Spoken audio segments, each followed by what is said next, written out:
ولو قلت لك إن أكبر نقطة ضعف في الخرسانة هي الوقت، بس استنى هشرح لك ليه.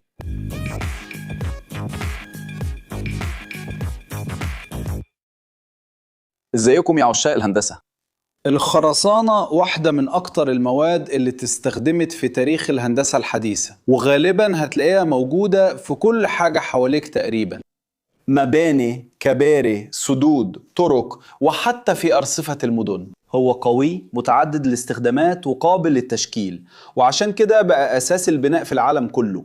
بس لو قلت لك إن رغم كل القوة دي الخرسانة ليها عدو صامت ومفيش مفر منه، النهاردة هوريك ليه أكبر نقطة ضعف في الخرسانة هي الزمن نفسه، وإزاي ده بيحصل بشكل بطيء تدريجي وتقريبا غير مرئي. بس في الآخر ليه الزمن بيمثل تهديد كبير للخرسانة؟ الإجابة في العملية الكيميائية نفسها اللي بتكون المادة دي. لما بنخلط الأسمنت والمية والرمل والزلط بيحصل تفاعل اسمه الإماهة. هو التفاعل ده اللي بيخلي الخرسانة تتصلب وتبقى قوية. بس التفاعل ده مش بينتهي في كام ساعة أو يومين زي ما ناس كتير فاكرة. في الحقيقة الخرسانة بتفضل تتفاعل لعقود، ونفس الخاصية دي اللي بتخلي قوتها تزيد مع الوقت ممكن كمان تفتح الباب لمشاكل في المستقبل. مع مرور السنين البنية الداخلية للخرسانة بتفضل تتغير، والتغيرات المتراكمة دي ممكن تأثر على متانتها.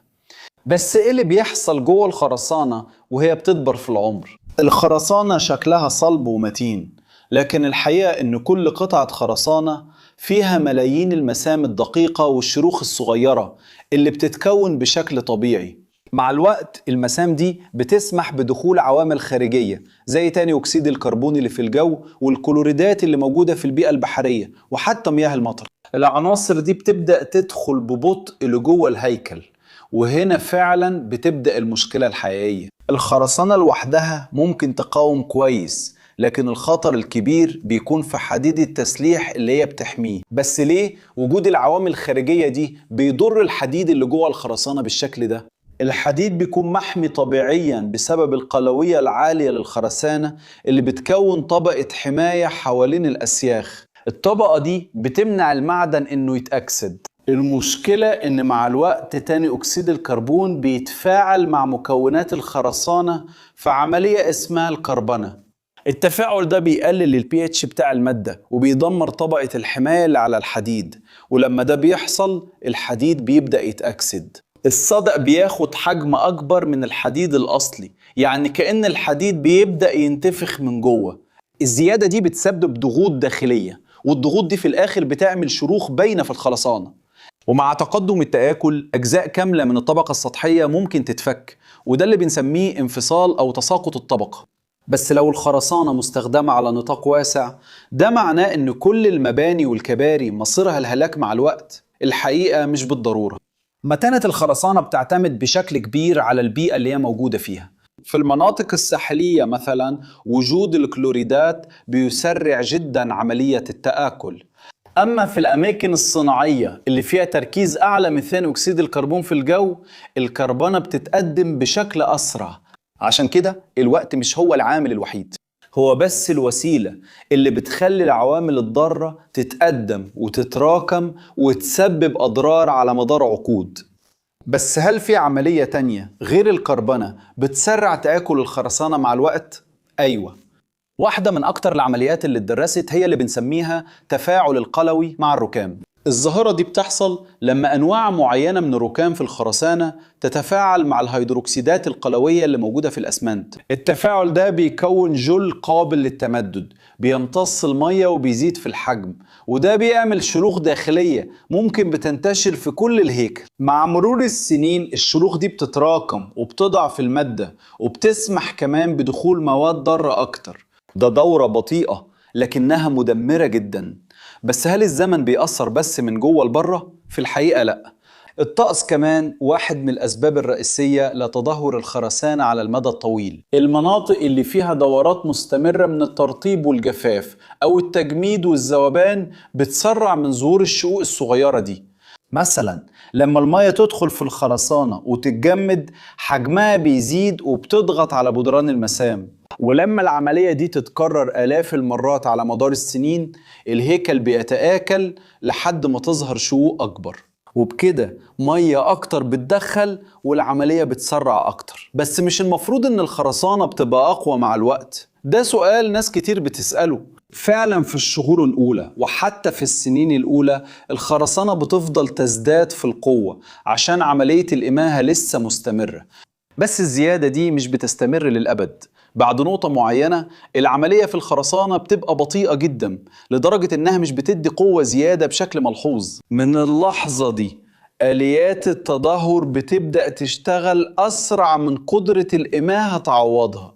بمعنى تاني الخرسانة بتتحسن لحد نقطة معينة وبعد كده بتبدأ تشيخ. بس هل ممكن نتوقع هيكل خرساني هيعيش قد إيه؟ أيوة، وده موضوع بيتدرس كتير في الهندسة الحديثة. تصميمات المشاريع الكبيرة عادة بتحط في اعتبارها إن العمر الافتراضي الأدنى يكون 50 أو 70 أو حتى 100 سنة، وده حسب الاستخدام والبيئة. الحساب ده بياخد في اعتباره عوامل زي جودة المواد، تغطية التسليح، نوع الأسمنت، شدة البيئة، وطرق التنفيذ. يعني كده الزمن مش عدو لا يقهر، هو بس بيبقى مشكلة لما الهيكل ما تصممش وهو في الاعتبار. بس لو الزمن بيسبب كل الأضرار دي للخرسانة مفيش تقنيات نبطئ بيها العملية دي؟ الحقيقة فيه، وكمان كتير. استخدام إضافات خاصة بتقلل النفاذية، اختيار الركام المناسب، تطبيق طبقات حماية، وزيادة تغطية الحديد.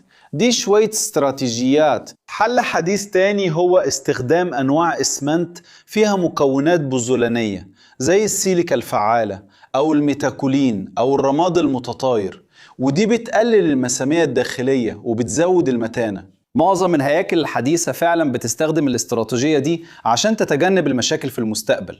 بس في الآخر هل فعلا بيجي وقت على الخرسانة ما ينفعش تتصلح فيه؟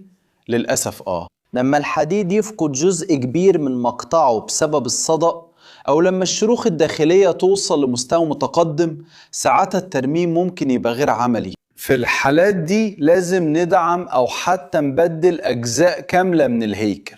عشان كده الفحوصات الدورية مهمة جدا. الخرسانة ممكن تبان متماسكة من بره، لكن من جوه الزمن ممكن يكون بيأثر فيها جامد. في النهاية الخرسانة مش ضعيفة بطبيعتها، اللي بيحصل إنها بتكبر في السن، وده شيء لا مفر منه.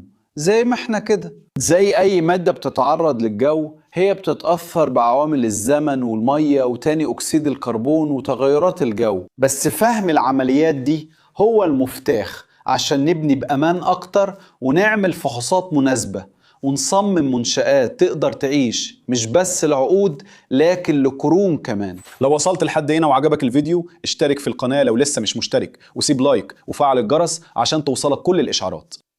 ولو شايف ان المحتوى بتاعنا مفيد فكر تبقى عضو معانا وتساعدنا نكمل في انتاج المحتوى هنا. ولو انت فضولي وعايز تعرف عن الكورسات اللي بنرشحها امسح الكيو ار كود اللي جنبك هنا او ادخل على لينك في وصف الفيديو عشان تقدر توصل لفرص كتير تطور بيها مهاراتك اللي هتفرق معاك في شغلك. وانت عمرك شفت اي منشأة خرسانية اتأثر او اتلف مع الوقت؟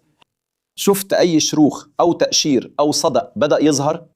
اكتب لي في التعليقات ايه اللي شفته قبل كده، انا حابب اعرف تجاربك. هنا جنبك في فيديوهين مهمين لازم تتفرج عليهم علشان توسع معرفتك وتروي فضولك. ولو حابب تدعمنا دوس لايك واشترك في القناة وفعل الجرس وفكر تبقى عضو في القناة. وبس كده يا عشاق الهندسة، تحياتي ليكم واشوفكم في الفيديو الجاي.